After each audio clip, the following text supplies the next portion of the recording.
Good evening, good afternoon, whatever time it is. Happy Easter, everyone. It's time for a beer. Cheers.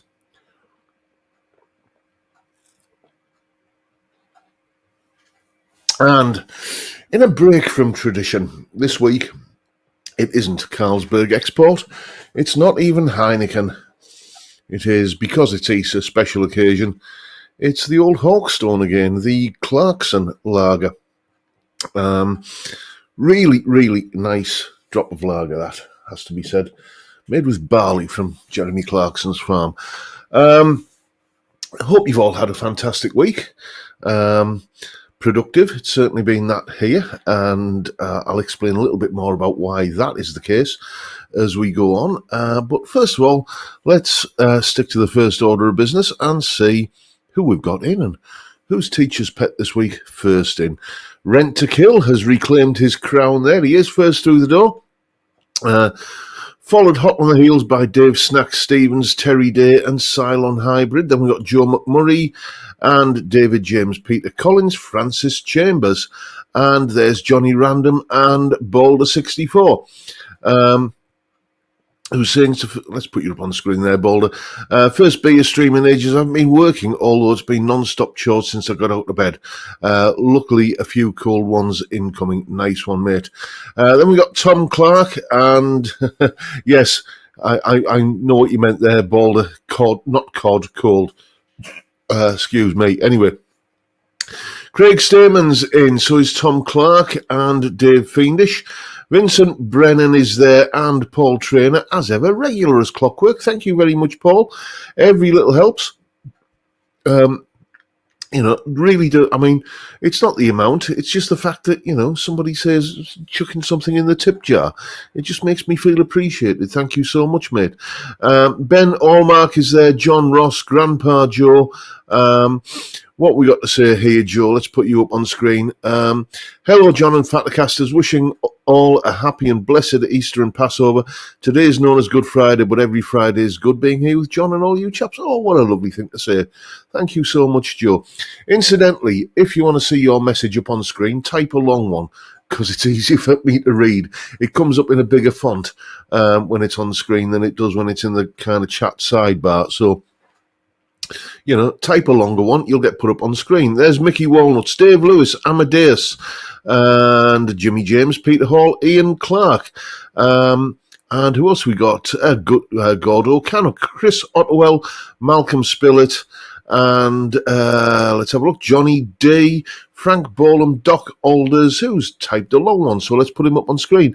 Felicitations for a fabulous Friday, fellow Fatacasters. Yes, that's going to be a good job I haven't had too much to drink yet, isn't it? Fellow Fatacasters' favourite forum for the faithful, featuring fables on fretboards. Fantastic photos and the famous frequently forming flake. Cheers, one and all. Yes, alliteration. That's like that bloke that used to be on the good old days. You've got to be British and you've got to be of a certain vintage. Leonard Sachs. That was him, wasn't it? Yes. Master of ceremonies. Then who we got? We got Nathan. We've got Cal B and the Rocco Cat. Chris. Well, I've said you already, haven't I, mate? Heidi and Poppy's World is in, and so is Cal Texper and Thomas Mulvaney. There's David Evans. Nice to see you, mate. And Blue Sofa Songs, Colin Falcon, local boy just around the corner from me. And we've got, let's scroll down a bit further, Mr. Chris is in, so is Triple Distilled, and Robert Forsyth. Guitar Bass Dude is in. Anyone else? Moon's Guitars, and whoever. Oh, Ravensmead, nice to see you, mate. Jerry White is in, so is the Essex Cat, and there's Anton. Have I mentioned you already, mate? I can't remember. Memory's going, but I can tell you there's Gary Shaw, the legendary session guitar player. Mr. J. Aoyongan is in, so is Dingers 63. John Channing is there searching for tone. By the way, any of you chaps that have got the blue spanner next to your name, that means that you're moderators. Of course, you know that anyway, but please don't wait for permission to post your channel links in the chat. Just crack on and do it. That's why you're moderators. We've got a life mine. Steve Cassidy is in. There he is. Belated happy Friday, Fatacasters. Good luck with the Patreon, mate. I was watching your live on catch up this morning as I was doing a bit of paperwork and kind of just working away on the laptop. Best of luck with the Patreon. And there's the Lamb and Jared Ellis and Paul Wheel. Anyone else? Anyone have I missed? Let's have a wee look. We've got, is that David? Now, some people kind of have different pronunciations for this, but I'm going to go with what I think is the correct one. David DL. Because I remember the old cop show, DL and Pasco, and he spelt his name like that. And we've got Darren Myers, and who else have we got? Let's just have a wee look. I think that is pretty much everyone. Yes, I got it right, says David DL. There we go. Nice one, mate. Righty-ho. Yeah, normally I have a notepad over here with, I've got a notepad over here, and there's usually kind of lots of scribbling on there telling me what I need to talk about, make some notes. And sometimes I get through it all, sometimes I don't. But it is kind of conspicuously blank this week, so I'm just going to have to wing it, which is, frankly, what I do anyway, but never mind. Excuse me. Yes, so there's one or two things I'll just remind you of. First of all is, I haven't mentioned it for a couple of weeks, but there is the Red Carmageddon, as it has been dubbed, thing happening in September the 19th. We're all basically meeting up in Redcar to go for beer and curry on Friday, September 19th. There will be no live stream that night because I'll be out drinking beer and eating curry with selected members of you chaps who turn up. It's, usually what happens is that we, as I say, we go for a beer and a curry and, then you'll need to book somewhere to stay at Airbnb or a cheap bed and breakfast place, which there are plenty of in Redcar.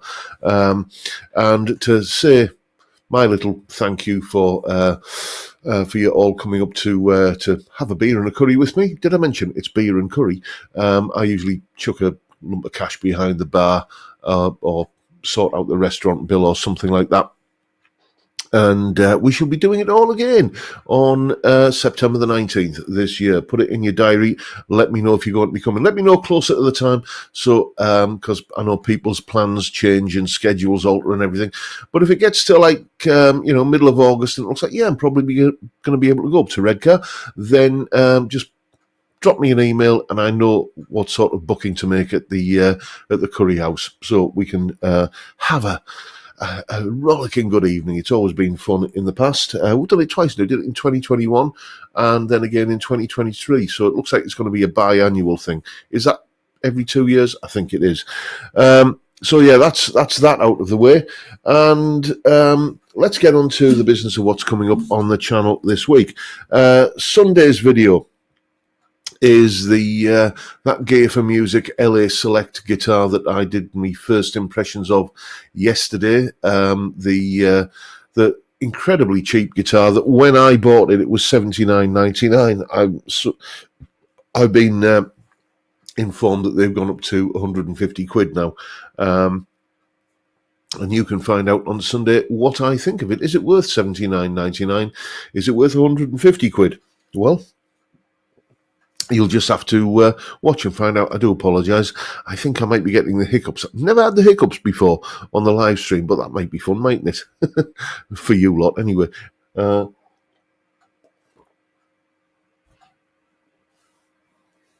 Put some beer down. That'll put that fire out.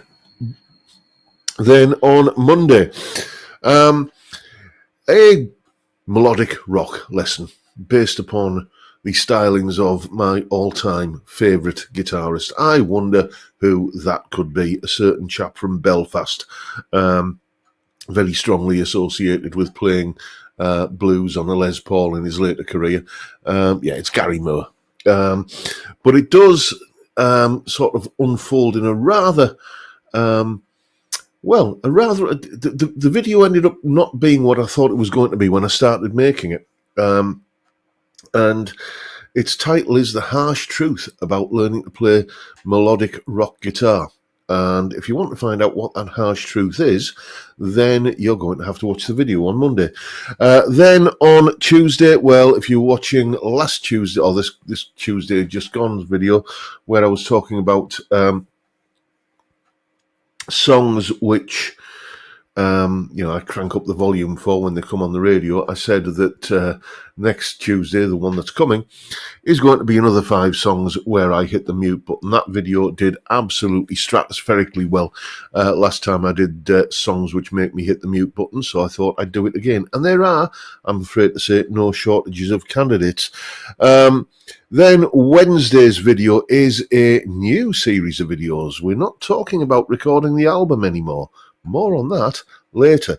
But all the way through, I was doing that that series of videos on, putting the album together. I was getting occasional requests now and again for some tips on recording. So that is what's happening on Wednesday, a new series of videos on home recording. I decided to do it as a series because there's just too much to cover in one video without missing out essential information. So this coming Wednesday, we're going to be looking at the basics, getting started, the hardware and the software that you need if you want to start recording yourself playing guitar at home, on your PC, basically. And the reason why there's no album-based video this week is because the album's finished. It's done. It's mixed. It's mastered. It's sorted out. The artwork is done. The sleeve notes are written. It's all in the can, folks. And Thursday's video is the album launch, where I'll be putting the links out there where you can stream and download it. There are 2 versions of the album. There is the audio version, which is just what you'd expect when you buy an album, frankly. You get the audio.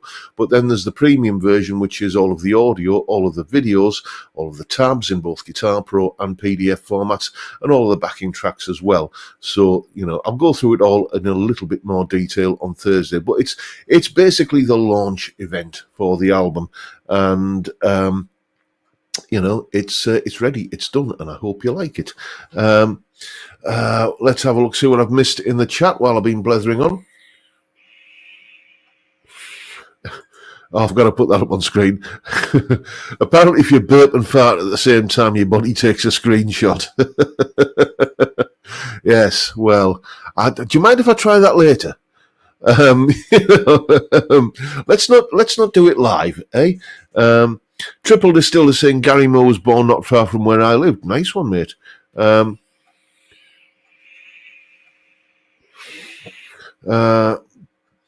Where are we? Craig Stamen says, I'm up for Red Carmageddon. I'll drop you an email. The last 2 were great nights. Well, thank you, mate. A life mine. Can you light a fart, John? Yes, I know from experience you can. Yes. Used to be a little party piece of mine. What else have we got? We've got Mr. Theme Tunes. There he is. Watching AFC Wimbledon throw their season away. Forgot that it's Friday. Oh, yeah, football. Yeah, 22 millionaires ruining a lawn. Not for me, I'm afraid. Hoog Jr. saying, I think Red Carmageddon was in my dreams last night, but I can't really remember. Yeah, Cal B is saying, loop an hour of Dougal's antics we can manage. Oh, yes. I'm just going to see if I can find a picture, actually. And bear with me. It's here somewhere on my phone if I scroll back far enough. Because it's quite funny. It's a picture that tells a story. And I can never seem to find the pictures I'm looking for when I'm scrolling around on my phone. Was it back then? I don't know. If I can't find it, I'm not going to spend ages looking for it. But, no, I don't know where it is. I can't seem to find it. What? It's bizarre. The folder system on my phone just seems to make pictures kind of unfindable. Never mind. Oh, here it is. Here it is. I'm just going to email this to myself, and then I shall bring it up on screen, because it does really rather tell a story. There we go. I'll have to log into my email in a second and show you that one. Meanwhile, let's have a little bit more look at the chat. Blue Sofa Song is saying, anyone hearing that Gear for Music have bought GAC's stock in Brighton? Wouldn't surprise me, mate, because that is the kind of thing that happens when a business, goes into, whatever it's gone into. I'm not sure, liquidation, receivership, whatever. Other businesses come along and pick the bones of it, don't they? So, it wouldn't surprise me in the least. I'm just kind of grabbing this photo at the moment so I can then put it up on screen in a second. For those Dougal aficionados out there, let's come back to where let me all tab my way back to. There it is. And no, that's wrong. There it is. Right, here we go. I'm back with you. Yeah, Dougal has this this liking for he loves to steal things basically and then try and eat them because he's half Labrador. And we have in our living room, we have a little footstool that doubles up the storage. It's like a box, but you use it as a footstool. You'll see it in a moment, actually. And that's where we keep our slippers and stuff like that in. So when you go out, you take your slippers out, you put your slippers in there. When you come back in, you put your shoes in there, that kind of thing. So he loves to get the lid off that and steal shoes or slippers out of it. That's his thing. That's what he likes to do. It's fun, apparently. And I was at home with him the other day, well, about a week or so back, and the wife was out, and I really needed to go and insult the porcelain. I needed to go and basically have a leak. So I thought, right, well, he won't get into the footstool while I'm gone, because it only takes a couple of seconds, and yeah, so I put me big old heavy brick of a laptop on top of it, and this is what I ended up coming downstairs to. There's the footstool there. There's my laptop on the floor. The lid is off the footstool. He's got all of these toys here to play with, but no, he wants what's in there. I was upstairs, I was answering the call of nature, and I heard the thump of my laptop hitting the floor, and there he is there, like with the kind of, wasn't me, I didn't do it, look on his face. So, yes, an hour of that kind of thing on a loop. Is that the kind of thing you mean, Calby?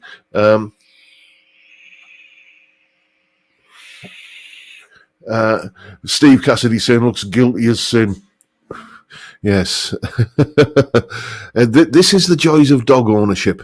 Oh, thank you. Searching for tone. Labradors are the devil. I know, we have 3.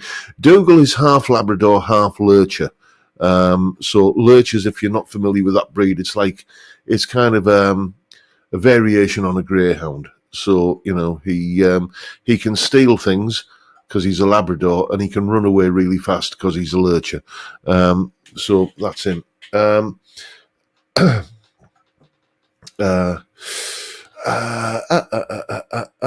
have a look. I'm having that one, Tom Clark. Yes, I'm having that one. The reason the fart smells is for the benefit of the deaf. Nice one.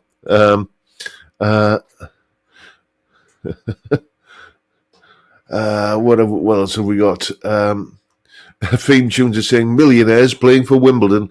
I don't know, mate. I don't. That is my lack of knowledge of what some people call the beautiful game. I don't know. I think if you're I suspect most blokes who are into football get that sort of get that love of the game passed on from their dad. And my dad was never into football. Horse racing, yes.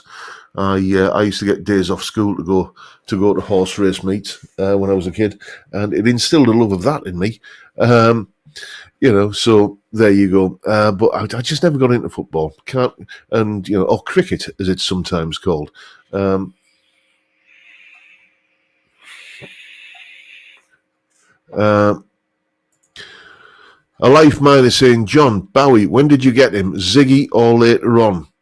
Yeah, the first time I remember liking a David Bowie or Bowie song, depending on your pronunciation, was back in, it's about 1973. There used to be this phenomenon in the UK called Top of the Pops, not the TV show, but the albums that were like compilation albums of whatever was in the charts at the time, but they weren't the original versions.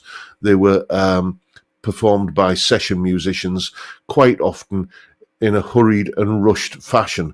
There's got to be a video in that somewhere that I can talk about these. And they always had scantily clad young ladies on the cover.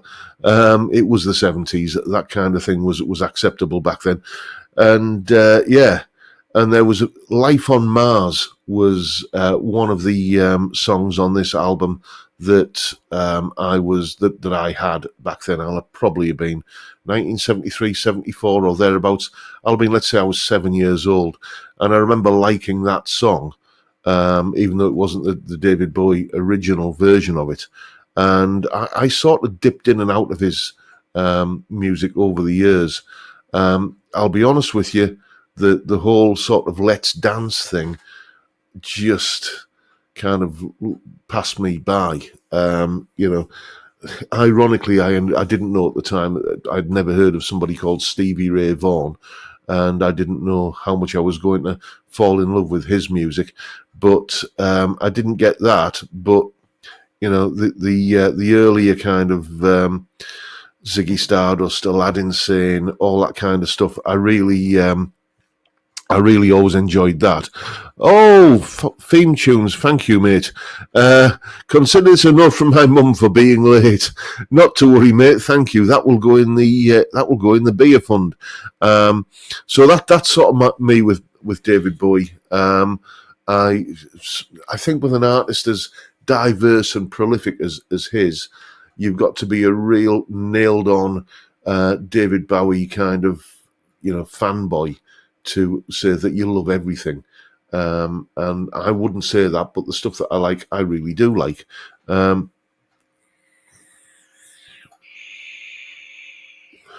Balder 64, it's bow as in bow wow wow or bow down. I know loads of bowies and it's bow down. Bow E. Okay, fair enough, mate. It's just, it's one of those names that whichever way you pronounce it, somebody always kind of tells you you're doing it wrong. If you say Bowie, some people say it's Bowie. If you say Bowie, some people say it's Bowie. And I've even heard some people saying it's Bowie, which I'm just not having any truck with that, I'm afraid.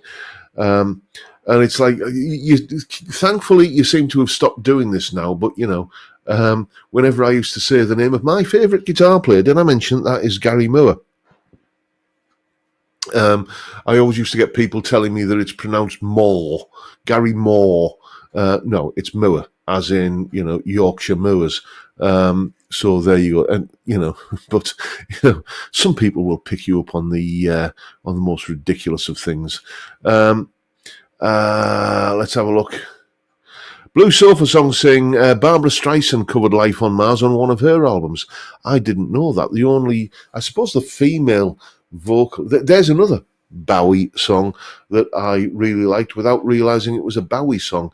I remember Lulu's version of The Man Who Sold the World, because I don't think he ever released it as a single, but she did a cover of it and released it as a single, and I remember quite liking that when I was a wee tot. Ravensmead is saying, hi John, how do you master your album? I must admit I use an online mastering service. There are many of them out there. I can't remember which one I used this time. Let me just have a look, and I can tell you. Yeah, I use a service. There's 2 or 3 that I often try, and basically find the one that gives you the result that you like. You basically upload a WAV file or an MP3, and I think this time I used a service called Landr, Landr, and there's a free one, or I think there's still a free one, but where you can, I think you get 2 songs a month that you can do.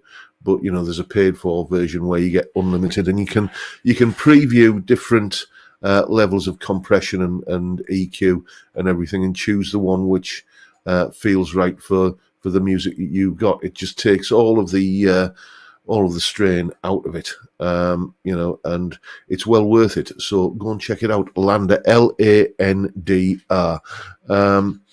Let's have a look. What else have I got? Sorry if I missed your comment, by the way. It's not intentional. It's just that if I spent all my time reading the chat, I wouldn't have time to talk about anything.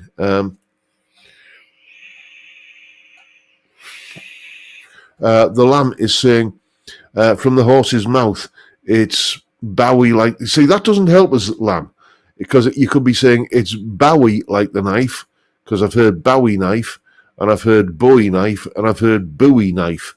So that doesn't really help. Let's have a look.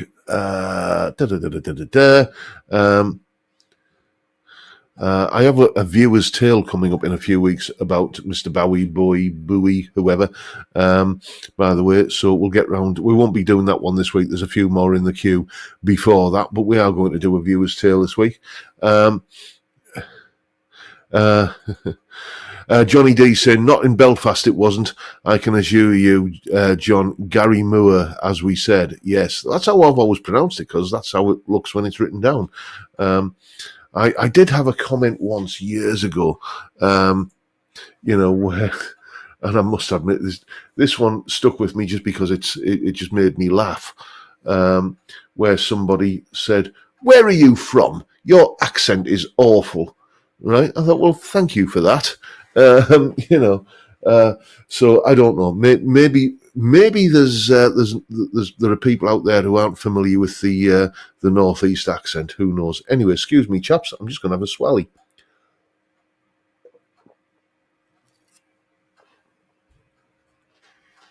Quick. Janice L. Thank you so much, mate. That is very generous of you. As our late lamented friend Mike from China Guitar Skeptical used to say, never courted, always appreciated. It is massively generous. I think there's a few more. Have we got a few more in here? Raymondo, thank you so much. That is massively generous of you as well. Sorry, I get so busy blethering away that I often forget the super chats. Not forget them, but miss them. You know what I'm saying. Anyway, I've got new comments here. Johnny D saying, your accent sounds canny, John Manpet. I'm not quite from that part of the world. I'm not quite from that far north. You're thinking more Newcastle. I'm down more in civilization, basically. Up in Newcastle, the term for the people who come from there is they are Geordies. I'm from a few miles, about 40 miles or so south of that, and we are Smoggies, says Balder64. Yes, indeed. We were almost in unison then. David Evans, John, you should have said if you take the plum out your mouth, I might understand you to that guy. Yes. That would have been a good comeback, wouldn't it?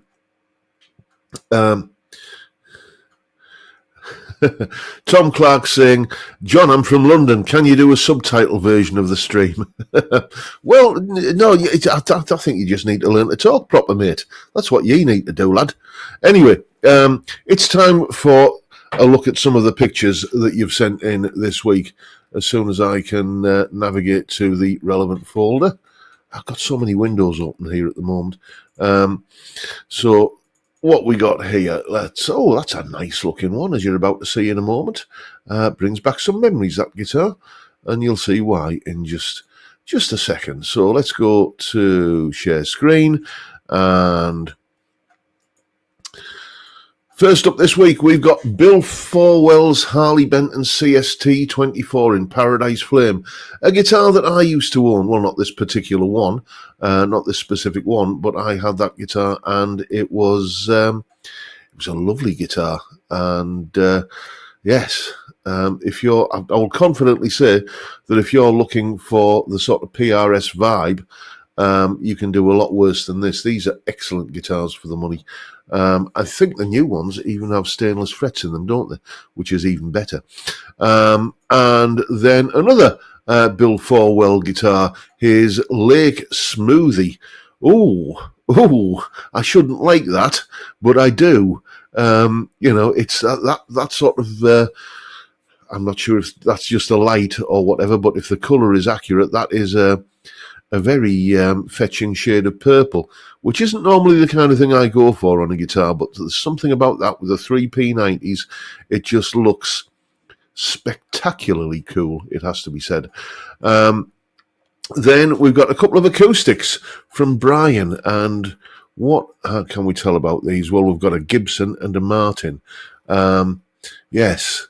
I remember this chap, Brian, sent me other pictures a couple of weeks ago. Do you remember? I think it was probably 2 or 3 weeks ago.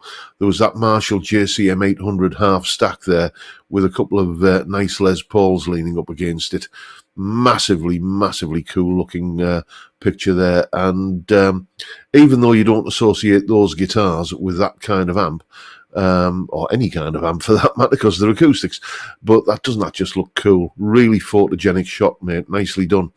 And then this one comes from our friend Dave Snack Stevens, and this is a whatever it says on the headstock there. Is that Fernandez or something? I don't know, but what I can tell you is what Dave told me about the guitar. Dave sometimes has lessons off me, and he's used this guitar in the lesson a couple of times, and it is a really, really nice looking and sounding guitar. This was one on the Crimson Custom Guitars Daily Draw, set up by them wonderfully, but was a £199 guitar, so I gave it some upgrades. Locking tuners, better hardware, iron gear blues engines, nice pickups, with Home of Tone 50s wiring harness, amazingly playable, sounds great. I mean, yeah, that just looks like a really, really nice looking single cut, doesn't it? It's, if I'd won that guitar, I would be chuffed as a chuffed thing on a chuffed day in a chuffed town. Lovely. Then some from David Roberts. This is his Harley Benton 6-string bass for those Dwayne Eddy. What was that album where he played a Fender 6 on there? The Twangs the Thang. That was the Dwayne Eddy album, wasn't it? Although I do notice that string there looks a little bit shonky. That's not sitting in the saddle correctly. That's something that only a nerd like me would notice. You seem to have a lot of guitars. That rack that you've got there, it reminds me of that conveyor belt at the Gibson garage, where there's just guitars going around all the time. But lovely looking example of the breed. And another David Roberts one, his Squire jazz bass. Yep. Just has workhorse written all over it, that, doesn't it? You just know that you could turn up and play any gig with that. And we've got some more images from the very generous chap, Jim. Jim is, he's a guy who sent me a couple of vintage guitars, the Laguna Blue Strat copy and the Laguna Blue Telecaster copy. Here are 3 of his guitars. A Harley Benton. That looks very much like, I think we can see the top loader bridge there. That is, I can't remember which model that is, but I've reviewed one and was quite taken with it. And then another Harley Benton. This looks like, not sure, 22 fret neck. There aren't many Harley Bentons with telecopies with 22 fret necks. TE62, maybe, I might be wrong on that. And then another Harley Benton. And which one's this? This looks like to have through a through string bridge or string through bridge. But yeah, 3 nice Harley Benton Telecasters there, and they do make all the right noises, and the guitars with great bones, it has to be said. And more Jim Howard. This is just random. But if people send me a load of pictures, and I do a random choice every week, it is a bit like kind of you increase the chances of your guitars being picked at random. What we got here? We got that looks like a Squire, one of the kind of entry level Squires, possibly a Bullet or a Sonic or whatever they're called now, and a Telly. And is this another? Yeah, that looks. Is that a Fender? I can't tell. The lighting isn't fantastic on that. Jim, by the way, did send me an email apologising for the quality of his photographs. It doesn't matter, Jim. It doesn't matter. You're sharing your pictures. You're contributing to the live stream, and just bung it in the chat if you can offer more information. Oh, what happened there? Did that jump?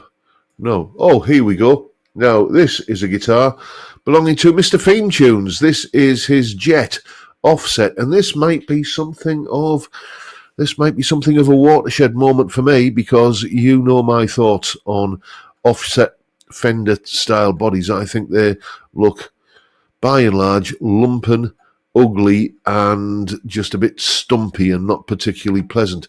But something about that sort of British racing green and the tortoise shell just works. That is a stunning looking guitar, and I never thought I would say that about any kind of offset.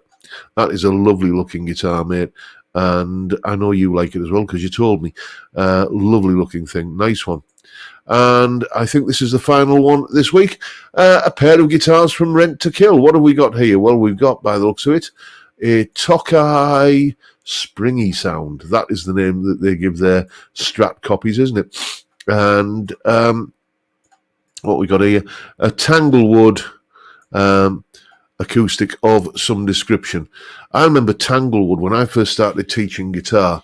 I'll come back to you now because those are the last of the viewers' picks. When I first started teaching guitar back in 1991, Tanglewood. When a student turned up with a Tanglewood guitar, I knew I was going to spend probably most of the lesson getting the guitar in tune and trying to keep it there. But then they just got a lot better, a lot quickly, and I played some fantastic Tanglewood guitars in recent years. A guy used to come to me for lessons, and he had a Tanglewood Les Paul copy, and it was absolutely fantastic. Jimmy James is saying, loving the green. Johnny Random saying, you know what, 25 years ago, a lot of us couldn't have a collection like this, but because of the new budget guitar quality, we're actually in the time of our lives. This is it. I mean, for people who are, maybe they've not got so many miles on the clock as us chaps have. Excuse me, I'm just going to pour another beer. And they say, oh, yes, well, that's gone up recently, because something's gone up by, I don't know, 10, 15, 20% because of whatever reasons, which may have to do with politics, which we're not going to talk about on here because, as I often mention, this isn't a place where I really want to talk about politics. But, a guitar that cost 150 quid might be nudging up towards 200 quid. Well, look at what you're still getting for 200 quid and look at what you would have got in 1987 for 200 quid. Anyone remember the Marlin Sidewinder? Dear me, what a absolute catastrophe of a guitar that was. And it was the best-selling electric guitar in the UK for 2 years running. I think it was 87 and 88. It was a plywood lump of, as I say, catastrophic proportions. But it looked the part, and it had a rudimentary kind of locking tremolo on it, the infamous KKT locking tremolo that was about as stable as the interest rate.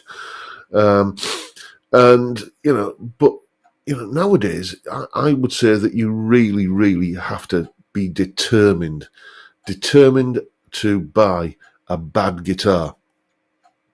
And if you look for one, you will find one. There's one coming up on the channel shortly, which is not a great guitar, it has to be said. But, chances are now, for whatever your budget, you will be able to find a good quality instrument that will, with some tweaking and modifications, be a pro level instrument. You couldn't really say that in 1987 or, before then, or before. I suppose the guitar that really broke the mold was the Yamaha Pacifica 112. That was when you started getting, decent quality. Round about then, in the early to mid 90s, that's when guitar manufacturers started realizing that building guitars properly rather than using plywood, bubblegum and snot as building materials was, a sensible course of action. Anyway, I'm blethering, aren't I? So, Tom Clark saying had a Jaws logo instead of racing pigeons. It did, didn't it? It had like that sort of, that really crudely drawn fish as an inlay at the 12th fret. I remember it well. Do we have a flake there, John? No, I can cut. I'll tell you, come with me. This way. Over here. This is what my house calls the car sick cam, isn't it? No, there we go. Flake free, the anti-flake, in fact. Now, there we go. Is the camera back in the right place? I've got to tell you, in an age when,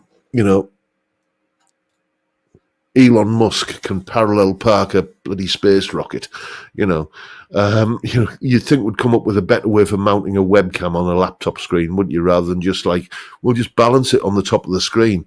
It does occasionally fall. The number of times when I inadvertently knock the desk halfway through recording a video and I've got to start again because the webcam's tumbled down and landed on the floor behind the desk.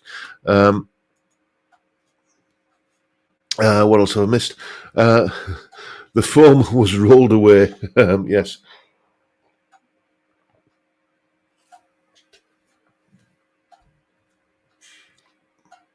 Robert Forsyth is saying, what is the big deal about steel frets? How long before the nickel frets wear out? I reckon a lot of guitar players have more than one guitars. Two things about stainless steel frets. Yes, they are future-proof. Nickel frets are a consumable item on a guitar, and you will wear them down. The guitar that I had as my main gigging instrument from the 1990 till about 2003-ish, it was getting played heavily every day. And that ended up having to get refretted twice. So they do wear down. Now you might think, okay, 13 years, 2 refrets, what's the big deal? It just seems sensible to me that if there's a material out there which never needs replacing, well, why wouldn't you use that? But the main thing is just the way they feel to play on. Some people don't notice a difference. Granted, okay, that you might not notice a difference. Fine, that's your personal thing, okay? But I do, and for me, the first guitar I played with stainless steel frets on, it was like going from dial-up to high-speed broadband. It just made that much of a difference, which is why I love them. Anyway, I'm blethering, so we're going to go to this week's Viewer's Tale. If you have any pictures of guitars that you want to send in for the gallery slot, then send them over to me, jrguitartuition@gmail.com, and they'll go in the pile, and at some point they will be randomly chosen for inclusion in the live stream. If you've got a guitar for sale and you want it kind of putting out there, then make sure you mention that in the email, and I will make sure that one goes out, to kind of maximize your chance of a sale that particular week. Likewise, if you have any stories of a brush with fame.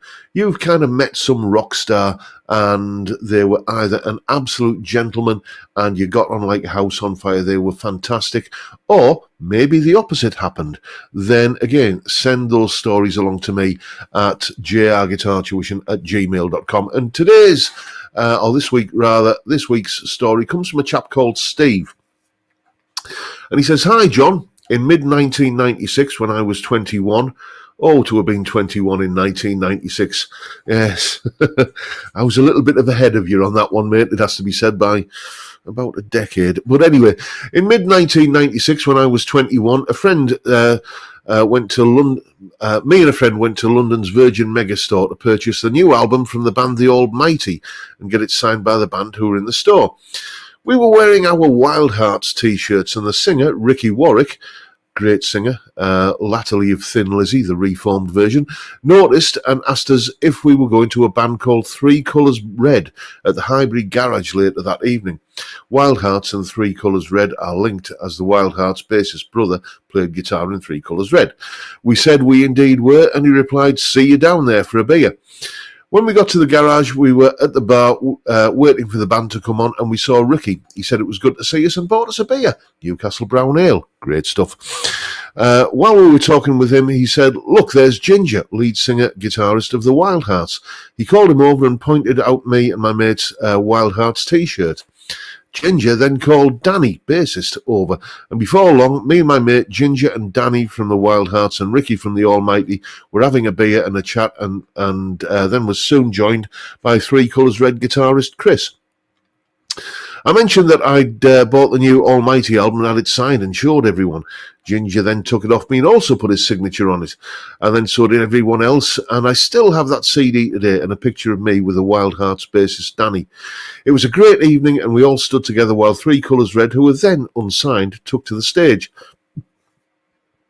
3 years later, they were supporting Aerosmith at Wembley Stadium and then split after their second album. And Steve attached 2 photos of the album, which I didn't have to hand to show you. But, just what a great life-affirming story. Meeting, a member of the rock glitterati and, buys you a beer and has a chat and calls some of his mates over. What a fantastic, what a good bloke. I often say that, you can categorize some people as, people you'd go for a beer with and those that you'd kind of pass on the chance. Well, Steve did go for a beer with those lads and sound like I had a fantastic night.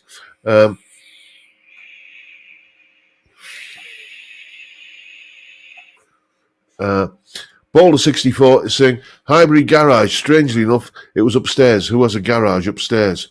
Yes. Yeah, good question, mate. Wish I knew the answer. Janice L, that's the second one from you. Thank you so much, mate. Much appreciated, but, don't, if you want to chuck some in the tip jar, thank you so much, but, it's all appreciated. It all goes in the fund for, kind of keeping me in this rather lovely stuff. But, it's not compulsory, mate, but thank you anyway. Just your company is enough. Let's have a look at what else we got.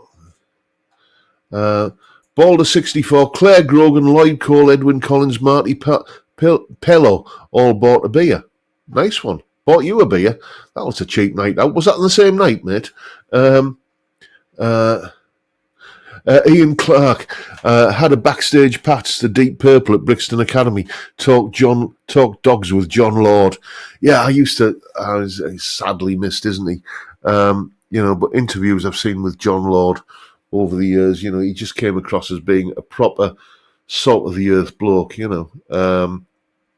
really kind of grounded, as they say. Let's have a look. What else have we got? Boulder64 saying, nah, over the 80s. Okay, so it wasn't all on one evening. That would have been an interesting night, wouldn't it? Rock stars queuing up to buy you a pint. But we can live in hope, I suppose.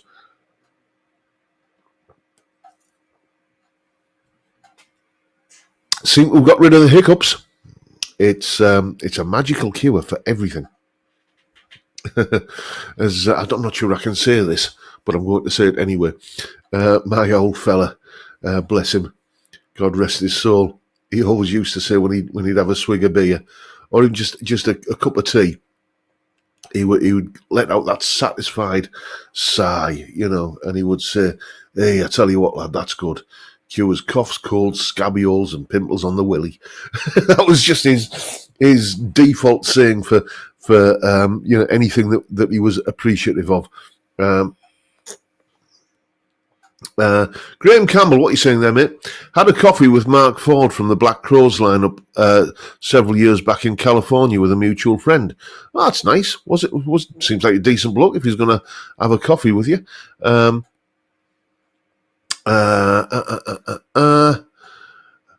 Jimmy James is saying, cheers, John, fellow Canadians and everyone. Off for a 1 hour transit trip. Well, safe journey, mate. Safe journey. And nice to see you. And just, wherever you're going, have a good time. A Life Mine is saying, John, Squire guitars. Are they worth 150 quid? Are they a modding idea? Squire is one of the most popular brands of budget guitar. I've got a Squire review coming up on the channel in a few weeks' time, so keep your eyes peeled for that. I don't honestly think I can say I've ever played a Squire that was a bad guitar. I mean, I've got that classic vibe 50s Strat on the back wall there. Can't say I've played that really kind of cheap one that you can get on Amazon, the debut. I keep meaning to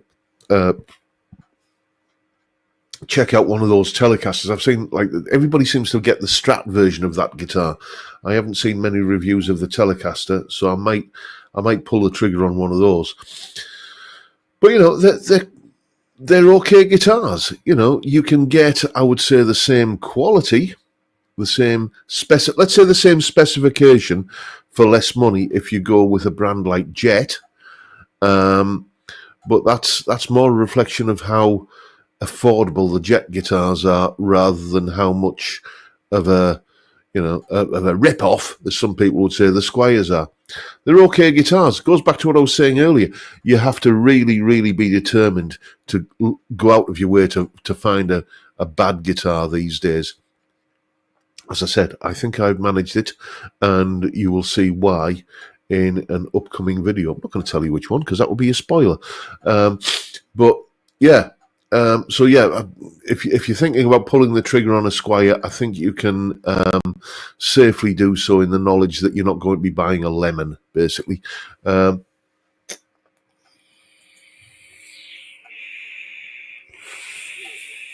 Vincent Brennan, what are you saying there, mate?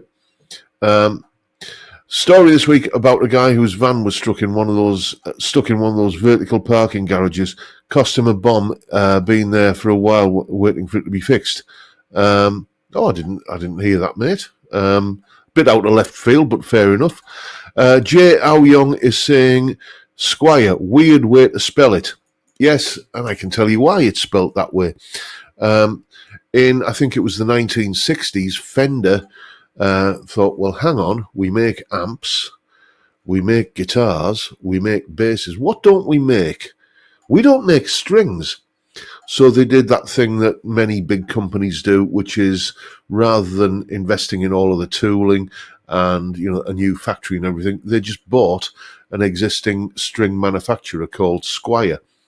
So spelt that way because that's how the Mr. Squire, who kind of set up that company, that's how his name was spelled. And then they quickly rebranded the strings from the Squire Strings factory as Fender Strings, but they now own the brand Squire. And that's what the brand, because they owned it, they had that sort of on the shelf when they decided they were going to do a budget range of import guitars in the early 80s. That is the brand that they chose to put on them. So there you go. I'm just relating that because I only found that out very recently, like in the last couple of years or so. Fame Tunes, what are you saying there, mate? Speaking of someone who's played Gibson and Fender for decades, I cannot believe how pro my Jet feels straight out of the box. This is the thing with Jet guitars. Who's that metal dude that does a lot of guitar reviews? British guy, sort of Nick Jennison. Yeah, he related the story of when he first played a Jet guitar. He didn't know anything about the brand. He knew nothing of them, and the guy in the shop, the guy in the shop was saying, "Well, are you thinking about buying one of these?" And he said, "Well, potentially." He says, "I don't think I'd go more than $1,000 on it, though." And he says, "It's 199." It's so that is the impression that Jet guitars do give. I mean, the let's pull it up here. This guitar here, this JT 350, when I first got this, I thought this feels like a boutique guitar, properly nice guitar, which is why I ended up sending it to Agrajag to get it effectively made into, there's a Sir guitar, which looks very much like this. I think it's the Alt T, although I think that one's semi-hollow. But, James at Agrajag didn't really do anything other than put the stainless steel frets in, and he swapped a pickup out for me, and he put like CTS pots and orange drop caps in and stuff like that. But the bones of the guitar, they really do, for like a couple of £300. They do feel like a proper boutique instrument, and I can easily see why Fiend Tunes is impressed with that. Let's have a look, see if there's anything else, any other topics that need to be dealt with in the dying moments of the game.